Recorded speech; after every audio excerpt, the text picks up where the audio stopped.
In Havana, there was a woman who seemed to belong everywhere. She could walk into rooms filled with Cuban officials, journalists, revolutionaries, and foreign visitors, and somehow become part of the conversation. She spoke Spanish fluently. She translated for Fidel Castro. She knew people close to the new Cuban leadership. And then, without the knowledge of the government she was working around, she began passing information to American intelligence. Her name was June Cobb. But when her story began, there was nothing about her that suggested she would one day become a Cold War intelligence asset. She had been born in Ponca City, Oklahoma, in 1927. She traveled through Latin America and developed a remarkable command of Spanish. By the late 1950s, Cuba was changing rapidly. Fidel Castro's revolution had overthrown Fulgencio Batista, and Havana had become one of the most important political stages in the Western Hemisphere. June found herself remarkably close to it. She worked as a translator and public relations worker and became connected to people around Castro's government. Her position gave her something intelligence officers desperately wanted: access. But there was a complication. June was not simply an American observer fascinated by the revolution. She had opinions about Castro. Some early reports described her as sympathetic to the revolution and convinced that Castro could rebuild Cuba without embracing communism. That made her difficult to categorize. Was she a supporter, an opportunist, an informant, or something much more complicated? American intelligence eventually wanted to know. In 1960, a CIA officer operating under journalistic cover met June in Havana. The first contact was almost casual. A conversation, an introduction, a possible favor. But behind it was an intelligence assessment.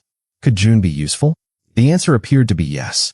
She agreed to arrange meetings with Cuban officials for the American journalist and another foreign correspondent. Within months, the relationship changed. The CIA recruited her. She would return to Havana with instructions. Her new employers wanted information about people and organizations operating inside Cuba. And June had something most intelligence officers could not manufacture. People trusted her. She already had a place inside the world they were trying to understand. The woman who had once translated Castro's words was now quietly reporting on the people surrounding him. But the most dangerous part of her story had not happened yet, because June's access would soon take her far beyond Havana. And eventually, she would find herself connected to one of the most controversial intelligence stories in American history. June returned to Havana in June 1960. She had made a verbal agreement to work for the CIA and was assigned a handler. Her cryptonym was Amupas 1. The arrangement was simple on paper. Gather information, maintain relationships, report what she learned. But intelligence operations rarely remained simple. June was not sitting inside a locked office reading classified files. Her value came from people, conversations, friendships, introductions, the ability to move between worlds without appearing to belong completely to any of them.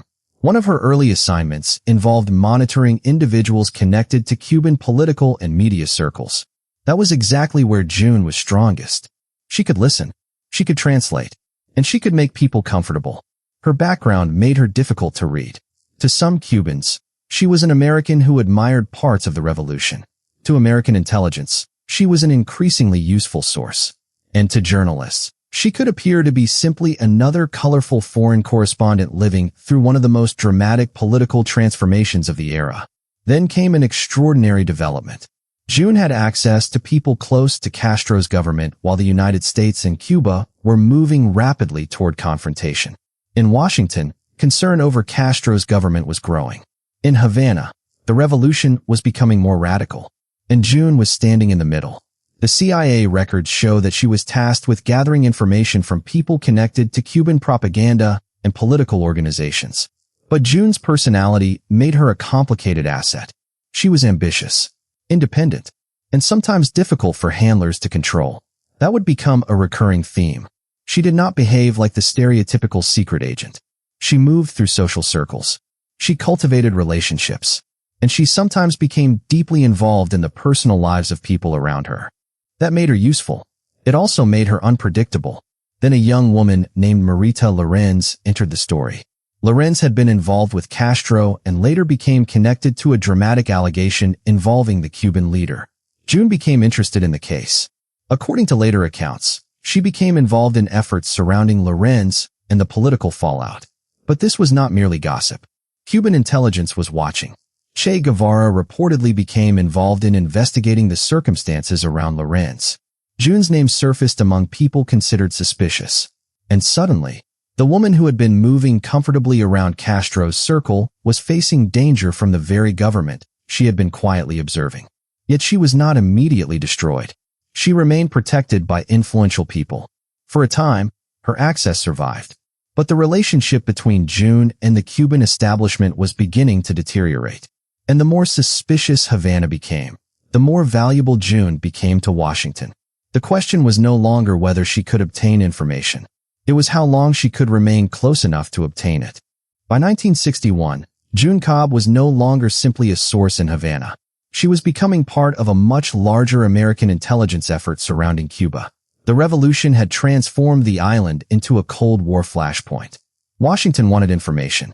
Cuban intelligence wanted to know who was providing it. And June was moving between both worlds. She eventually became involved in operations targeting people connected to the Fair Play for Cuba Committee, an organization in the United States that supported normalization of relations with Castro's Cuba. That assignment would later become extremely important, because one of the people associated with the committee was Harvey Oswald. At the time, however, Oswald was not yet the name that would dominate American history. June's work placed her around people connected to Cuban political organizations and writers. She gathered information. She passed reports. She maintained relationships.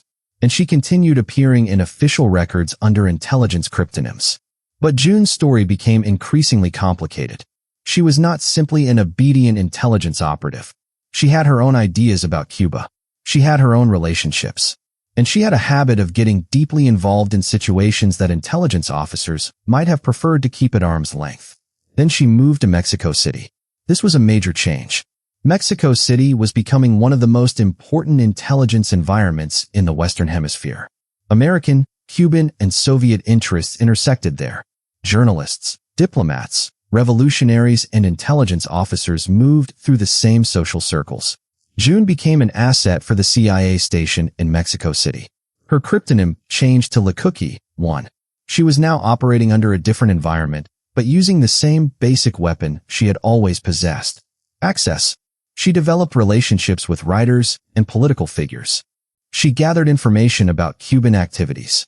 And then, in November 1963, everything changed. John F. Kennedy was assassinated. Harvey Oswald was accused of killing the president. And suddenly, every person who had crossed paths with Oswald became potentially important. June had a connection to someone who claimed to have seen Oswald at a party in Mexico City. Her information eventually reached American intelligence. The allegation concerned a gathering where Oswald was supposedly present. The story was explosive, because if Oswald had indeed attended the party, it raised questions about his contacts and activities in Mexico before the assassination. But there was a problem. The evidence was complicated. Different accounts conflicted, and June's own involvement in the investigation became controversial. CIA and congressional records later documented her connection to the information surrounding Elena Garro and Oswald. The woman who had once moved comfortably around Castro's inner circle was now connected to the investigation surrounding the murder of an American president. And that connection would follow her for the rest of her life. After Kennedy's assassination, June Cobb's story entered a darker phase. The intelligence world wanted information. Journalists wanted explanations. Investigators wanted evidence. And June had something that made her both valuable and dangerous. She knew people. She had been inside Cuban political circles. She had lived in Mexico City. She knew writers and activists. She had interacted with people connected to the Castro government. And she had information about what she believed she had heard. But information is not the same thing as proof. That distinction became crucial. June reported that people connected to Oswald had attended a gathering in Mexico City. Her account became part of the intelligence records surrounding the case. But later investigators struggled with the reliability and interpretation of the information. The assassination generated enormous suspicion, and June became part of that complicated web. There were also personal controversies. Some intelligence records describe unusual behavior and difficult relationships around her. She could be persuasive. She could be erratic. and she did not always fit neatly into the expectations of the officers working with her. That may explain why her career gradually moved away from the center of American intelligence operations. But she did not disappear immediately. She continued working in Latin America. She remained connected to intelligence activities. And for several years, her life continued to intersect with the hidden war surrounding Castro's Cuba. Then, eventually, the relationship ended. By the late 1960s, June's formal association with the CIA was over. The woman who had once stood close enough to translate Fidel Castro's words had moved into a much quieter existence. But her name refused to disappear. Her intelligence files survived. Her testimony survived. The Kennedy investigation preserved references to her. And decades later, researchers returned to those records.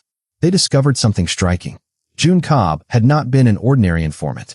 She had been deeply embedded in a world where political loyalty, personal relationships, and intelligence work overlapped. That made her story unusually difficult to understand. Was she motivated by ideology, money, adventure, personal ambition, or simply the belief that she could influence history? The historical record does not provide one simple answer.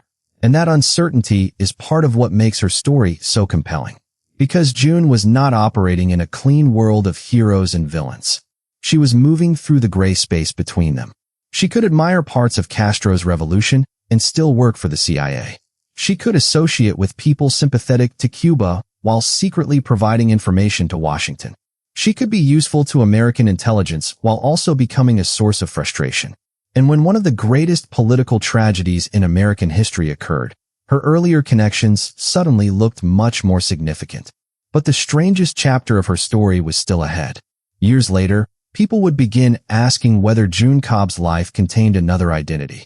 A famous woman, a pilot, an American pioneer, and a theory that would transform an already extraordinary spy story into something far more controversial. The theory was extraordinary.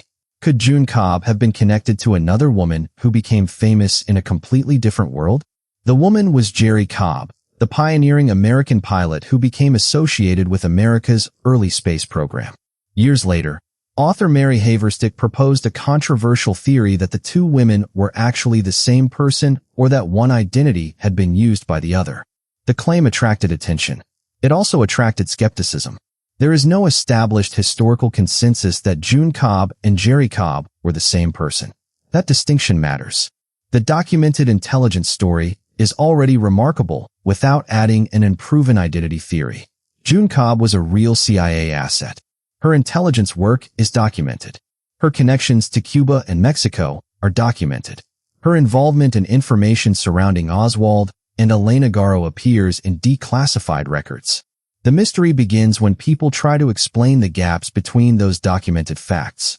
And perhaps that is the most revealing thing about June's story. She spent her life moving through identities.